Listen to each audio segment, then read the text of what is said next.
74세 할머니가 아들 집에서 며느리로부터 어버이날 꽃다발을 받았습니다. 하지만 꽃 사이에서 떨어진 마트 영수증에는 놀라운 진실이 숨어 있었죠. 결제 자란에 적힌 자신의 이름을 본 순간 할머니의 마음속에는 깊은 상처가 새겨졌습니다. 며칠 후 아들 집의 전기와 수도가 갑자기 끊어졌습니다. 당황한 아들과 며느리 앞에서 할머니는 담담하게 말했죠. 내 이름으로 나가던 집이라 이젠 내 손으로 끄는 거다. 이것은 단순한 복수가 아니었습니다. 74년을 살아온 한 여성의 존엄을 되찾는 조용하지만 강력한 선언이었죠. 자, 지금부터 무슨 특별한 사연이 있었는지 바로 시작해 보겠습니다. 저는 74살 오순자입니다. 이 나이가 되어서야 깨달은 게 있어요. 진짜 무서운 건 가난이 아니라 무시당하는 거더라고요. 돈이 없어도 마음만은 따뜻하게 대해주면 그럭저럭 살 수 있는데 마음까지 헐가 취급당하면 정말 견디기 힘들어지죠. 올해 봄에 무릎이 너무 아파서 병원에 갔더니 의사 선생님이 말씀하시더라고요. 수술까지는 아니지만 한동안 혼자 지내기 어려울 거라고요. 그래서 아들한테 전화를 걸었습니다. 철수야, 엄마가 무릎이 좀 아픈데 며칠만 신세를 져도 될까? 아들은 흔쾌히 좋다고 했어요. 며느리도 전화를 바꿔서 어서 오시라고 했고요. 그래서 짐을 싸서 아들 집으로 향했습니다. 서울 아파트에 사는 아들이 자랑스러웠죠. 제가 시골에서 농사 지으며 고생해서 키운 보람이 있다 싶었어요. 아들 집에 도착하니 며느리가 반갑게 맞아주더라고요. 손자 준이도 할머니라고 안기며 좋아했고요. 처음 며칠은 정말 좋았습니다. 며느리가 맛있는 것도 해주고 손자와 함께 시간도 보내고요. 하지만 시간이 지나면서 조금씩 달라지기 시작했어요. 처음엔 며느리가 어머니 이거 드세요라고 했는데 나중엔 드시겠어요? 로 바뀌더라고요. 작은 변화였지만 느낌이 달랐죠. 그래도 참았어요. 저도 남의 집에 신세지고 있는 처지니까 불편함을 주면 안 된다고 생각했거든요. 설거지라도 도와드리려고 하면 며느리가 괜찮아요, 앉아 계세요라고 했는데 그 말투에서 진짜 배려인지 귀찮음인지 구분이 안 되더라고요. 아들은 회사 일이 바쁘다고 새벽에 나가서 밤늦게 들어왔어요. 주말에도 골프를 간다고 나가고요. 며느리와 둘이 있는 시간이 많아지면서 어색함도 커졌죠. 그러던 중에 어버이날이 다가왔어요. 며느리가 갑자기 부산을 떨더라고요.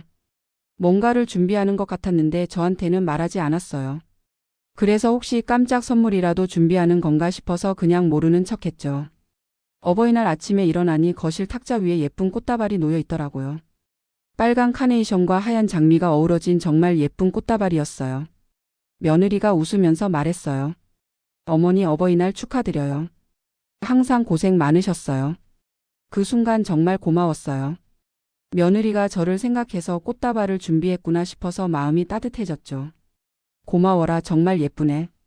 꽃다발을 들고 냄새를 맡는데 꽃 사이에서 뭔가가 떨어졌어요. 마트 영수증이었죠. 처음엔 실수로 끼워진 줄 알고 그냥 버리려고 했는데 눈에 들어온 글자가 제 발을 멈추게 했어요. 결제자 오순자.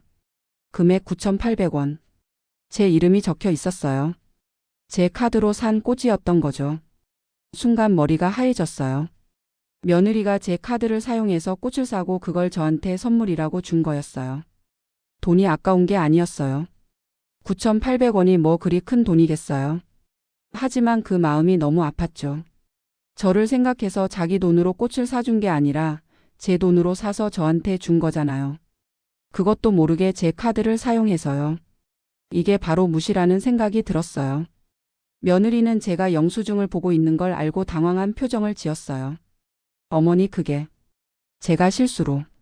실수? 카드를 잘못 사용했나 봐요. 죄송해요. 하지만 실수가 아니라는 걸 저는 알 수 있었어요. 제 지갑에서 카드를 꺼내서 사용한 거니까요. 실수로 될 일이 아니죠. 그날부터 저는 아무 말을 하지 않았어요. 며느리도 눈치를 챘는지 평소보다 더 친절하게 대해줬지만 이미 늦었어요. 제 마음속에는 깊은 상처가 새겨져 있었거든요. 며칠 동안 이런 생각을 했어요. 내가 너무 예민한 건가? 그냥 넘어가야 하는 건가? 하지만 아무리 생각해도 받아들일 수 없었어요. 제가 74년을 살아오면서 이런 취급을 받아야 하나 싶었죠. 그래서 결심했어요. 조용히 제자리를 찾아가기로요. 며느리가 장을 보러 나간 사이에 저는 집 근처 은행으로 향했어요. 걸을 때마다 무릎이 아팠지만 참았죠. 해야 할 일이 있었거든요. 은행에 도착해서 직원에게 말했어요. 자동이체 명의를 바꾸고 싶습니다. 어떤 자동이체를 말씀하시는 건가요? 전기료, 수도료, 가스비, 관리비. 제 이름으로 나가는 모든 요금 말이에요. 직원이 놀란 표정을 지었어요. 모든 자동이체를 중단하시는 건가요? 네, 오늘 당장 중단해 주세요. 몇 년 동안 제 통장에서 자동으로 빠져나가던 아들 집 공과금들이었어요. 아들이 결혼할 때 제가 전세금을 보태줬고 그때부터 공과금은 제가 내고 있었죠. 아들도 며느리도 당연한 듯 여기고 있었어요. 하지만 이제는 달랐어요. 제 돈으로 꽃을 사서 저한테 선물이라고 주는 사람들한테 제가 왜 집세까지 대줘야 하는지 이해할 수 없었거든요. 은행 업무를 마치고 집으로 돌아왔어요. 며느리는 장을 보고 와서 저녁 준비를 하고 있었죠. 평소와 다름없는 일상이었어요. 하지만 저는 이미 다른 사람이 되어 있었어요. 어머니 저녁 드세요. 며느리가 상을 차려주면서 말했어요. 예전 같으면 고맙다고 했을 텐데 그날은 그냥 고개만 끄덕였죠. 며칠이 지났어요. 아들과 며느리는 제가 조용한 것을 이상하게 여겼지만 크게 신경 쓰지 않는 것 같았어요. 그들에게는 일상이었거든요. 그런데 일주일 후에 일이 터졌어요. 전기가 안 들어와? 며느리가 전등 스위치를 눌러도 불이 켜지지 않자 당황했어요. 냉장고도 멈춰 있었고요. 가스도 안 나와요. 부엌에서 며느리의 목소리가 들렸어요. 물도 나오지 않았죠. 그제서야 아들이 집에 들어왔어요. 회사에서 급히 나온 모양이었어요. 엄마, 갑자기 전기와 가스, 물이 다 끊어졌어요. 무슨 일인지 아세요? 아들이 저를 보고 물었어요. 저는 거실 소파에 앉아서 조용히 대답했죠. 내가 끊었어. 네? 내 이름으로 나가던 집이라 이젠 내 손으로 끄는 거야. 아들과 며느리의 얼굴이 하얘졌어요. 그제서야 상황을 이해한 모양이었죠. 엄마 왜 갑자기? 갑자기가 아니야. 며칠 전부터 생각했어. 며느리가 울먹이며 다가왔어요. 어머니 제가 잘못했어요. 죄송해요. 하지만 저는 담담했어요. 뭘 잘못했는지 아니? 꽃다발 일이죠. 정말 죄송해요. 돈이 아까워서 그런 게 아니야. 마음이 헐값이었어. 그 말을 하고 나니 가슴이 시원해지더라고요. 제가 하고 싶었던 말이었거든요. 어머니 다시 연결해 주세요. 제발요. 며느리가 눈물을 흘리며 매달렸어요. 하지만 제 마음은 이미 굳어져 있었죠. 연결하고 싶으면 너희 이름으로 해. 내 이름은 이제 빼줘. 아들이 당황하며 말했어요. 엄마 그러면 어디서 사시려고요? 내 집이 있잖아. 무릎이 아프시다면서요? 무릎 아픈 것보다 마음 아픈 게 더 힘들어. 그날 밤 저는 짐을 쌌어요. 많지 않았죠. 몇 벌의 옷가지와 약통 그리고 제가 아끼는 몇 가지 물건들 뿐이었어요. 아들과 며느리가 번갈아 가며 사과했지만 제 마음은 바뀌지 않았어요. 한번 무너진 신뢰는 쉽게 회복되지 않더라고요. 다음 날 아침 저는 집을 나섰어요. 아들이 역까지 데려다 준다고 했지만 거절했죠. 혼자 가고 싶었어요. 버스 정류장에서 버스를 기다리는데 며느리가 뛰어왔어요. 어머니 정말 가시는 거예요? 그래. 다시 한번 기회를 주세요. 제가 정말 잘못했어요. 저는 며느리를 바라봤어요. 진심으로 후회하는 것 같았지만 이미 늦었어요. 기회는 이미 줬어. 너희가 놓친 거야. 버스가 왔어요. 저는 버스에 올라타면서 마지막으로 말했죠. 진짜 사과하고 싶으면 마음부터 바꿔. 돈이 아니라 마음이야. 시골집에 돌아오니 모든 게 먼지투성이었어요. 하지만 여기가 제 집이었죠. 제가 평생 살던 곳이었어요. 청소를 하면서 생각했어요. 제가 너무 심했나 싶기도 했지만 후회되지는 않았어요.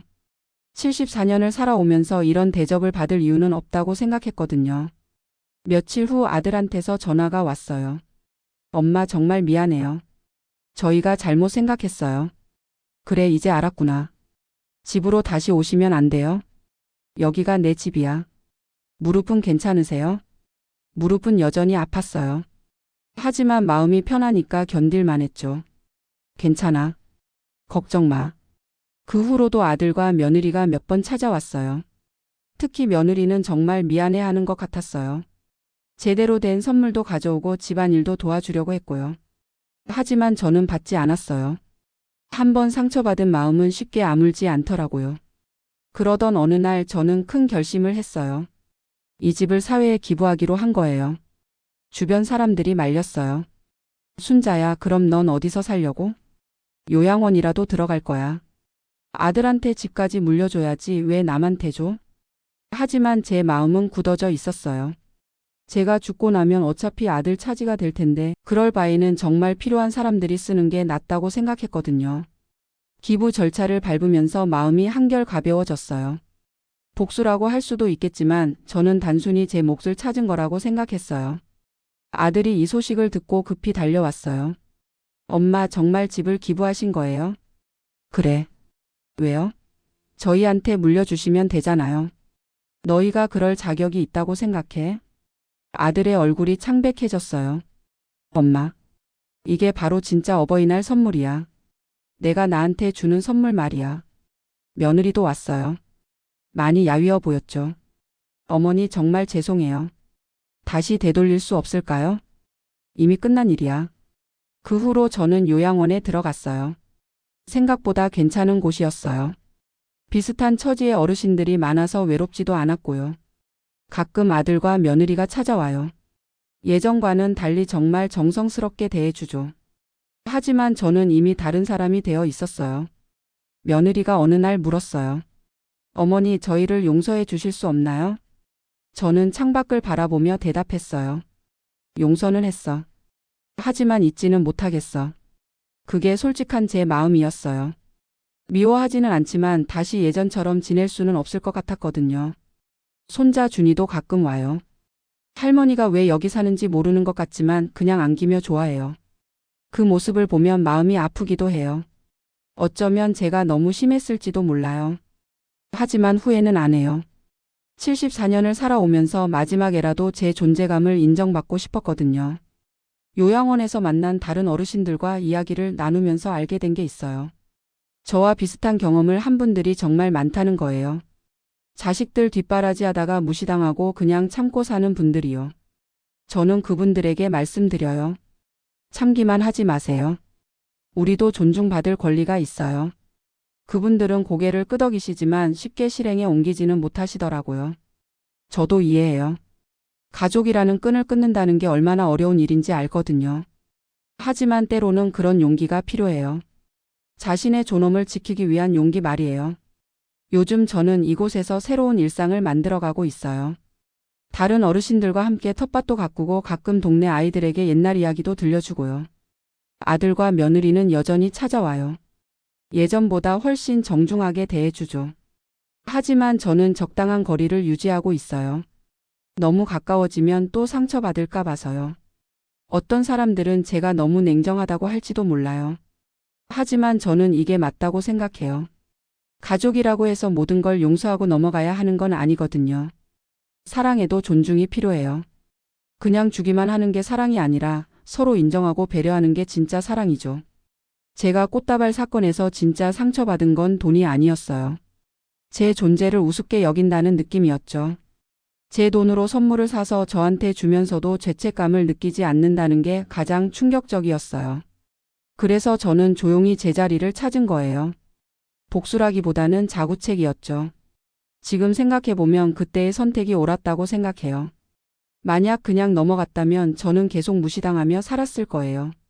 하지만 이제는 아들도 며느리도 저를 함부로 대하지 않아요. 물론 예전처럼 가까운 사이는 아니에요. 하지만 그게 더 편해요. 적당한 거리에서 서로를 존중하는 관계가 되었거든요. 요양원 생활도 나쁘지 않아요. 처음엔 낯설었지만 이제는 적응했죠. 여기에는 저와 비슷한 이야기를 가진 분들이 많아서 서로 위로도 되고요. 가끔 새로 들어오시는 분들이 가족 때문에 상처받은 이야기를 하시면 저는 제 경험을 들려드려요. 참기만 하지 말고 때로는 용기를 내야 한다고요. 그분들 중에는 저를 보고 용기를 내시는 분들도 계세요. 자식들에게 당당하게 자신의 의견을 말씀하시고 존중받지 못하면 거리를 두시는 분들이요. 저는 그런 모습을 보면서 뿌듯해요. 제 작은 용기가 다른 분들에게도 힘이 되었다는 걸 알 때마다요. 74살에 새로운 삶을 시작한다는 게 쉽지는 않았어요. 하지만 불가능하지도 않더라고요. 가장 중요한 건 자신을 포기하지 않는 거예요. 나이가 들어도 우리는 존중받을 권리가 있어요. 그냥 늙었다고 힘없다고 함부로 대해도 되는 건 아니거든요. 제가 이 이야기를 하는 이유는 비슷한 상황에 있는 분들에게 용기를 드리고 싶어서예요. 참는 것만이 미덕은 아니에요. 때로는 당당하게 자신의 목소리를 내는 것도 필요해요. 물론 가족과의 관계가 틀어질 수도 있어요. 하지만 그게 진짜 가족이라면 결국은 이해해 줄 거예요. 만약 이해하지 못한다면 그건 애초에 진짜 가족 관계가 아니었던 거죠. 저는 이제 후회하지 않아요. 제가 한 선택이 옳았다고 생각해요. 물론 아들과 며느리와의 관계는 예전 같지 않지만 그 대신 저 자신을 찾았거든요. 74년을 살아오면서 마지막에 깨달은 진리가 있어요. 사랑받는 것도 중요하지만 존중받는 것은 더 중요하다는 거예요. 사랑은 때로 일방적일 수 있지만 존중은 항상 상호적이어야 하거든요. 그래서 저는 앞으로도 당당하게 살 거예요. 누구에게든 제 존재를 우습게 여기도록 내버려 두지 않을 거고요. 요양원에 사는 다른 어르신들도 제 이야기를 듣고 많이 달라지셨어요. 예전에는 자식들 눈치만 보셨는데 이제는 당당하게 의견을 표현하세요. 우리도 사람이야. 나이 들었다고 해서 함부로 대해도 되는 건 아니지. 이런 말씀들을 하시면서 서로 격려하고 계세요. 가끔 아들이 와서 다시 집으로 오시라고 해요. 하지만 저는 거절해요. 여기서의 생활이 더 편하거든요. 누구 눈치 안 보고 제가 하고 싶은 대로 할 수 있어서요. 며느리도 많이 달라졌어요. 예전에는 의무적으로 하는 것 같았는데 이제는 진심으로 대해주는 게 느껴져요. 하지만 저는 이미 마음의 벽을 쌓았어요. 다시 상처받고 싶지 않거든요. 그게 슬픈 일일 수도 있어요. 하지만 어쩔 수 없어요. 한번 깨진 신뢰는 쉽게 회복되지 않는 법이니까요. 손자 준이가 가끔 와서 할머니 언제 집에 오냐고 물어봐요. 그럴 때마다 마음이 아파요. 하지만 준이에게는 솔직하게 말해줘요. 할머니는 여기가 좋아. 그리고 준이가 어른이 되면 할머니 마음을 이해할 거야. 준이는 아직 어려서 잘 모르겠다는 표정이지만 언젠가는 이해할 날이 올 거예요. 저는 이제 새로운 삶을 살고 있어요. 나이가 들어서 시작한 새로운 삶이지만 후회는 없어요. 오히려 이런 용기를 낼 수 있어서 다행이라고 생각해요. 74년을 살아오면서 마지막에 얻은 교훈이 있다면 자신을 소중히 여기는 법을 배우라는 거예요. 다른 사람이 우리를 어떻게 대하든 우리 스스로만큼은 우리를 존중해야 한다는 거죠. 그리고 때로는 용기가 필요해요. 상황을 바꾸려는 용기, 자신을 지키려는 용기 말이에요. 나이가 들었다고 해서 모든 걸 체념할 필요는 없어요. 요양원에서 만난 한 어르신이 이런 말씀을 하셨어요. 순자야, 내가 옳은 일을 했어. 우리도 존중받을 권리가 있어. 그 말을 들을 때마다 제 선택이 옳았다는 확신이 들어요. 지금도 가끔 그날 일을 생각해요. 꽃다발 속에서 떨어진 영수증을 본 그 순간을요. 그때 느꼈던 배신감과 상실감은 아직도 생생해요. 하지만 그 일이 있었기에 저는 진짜 저를 찾을 수 있었어요. 그동안 얼마나 제 자신을 소홀히 했는지 깨달을 수 있었거든요. 이제 저는 누구에게도 무시당하지 않아요. 아들도 며느리도 저를 조심스럽게 대해요. 물론 예전처럼 가깝지는 않지만 그 대신 존중하는 관계가 되었어요. 그게 더 건강한 관계라고 생각해요. 일방적인 희생과 무조건적인 베풀미 아니라 서로를 인정하고 배려하는 관계 말이에요. 저는 이제 평안해요. 74년을 살아오면서 마지막에 이런 평안을 얻을 수 있어서 감사해요. 물론 가족과의 관계는 예전 같지 않지만 저 자신과의 관계는 훨씬 좋아졌거든요. 앞으로 얼마나 더 살지는 모르겠지만 남은 시간만큼은 당당하게 그리고 제 자신을 존중하며 살 거예요. 그게 제가 저한테 줄 수 있는 가장 소중한 선물이니까요.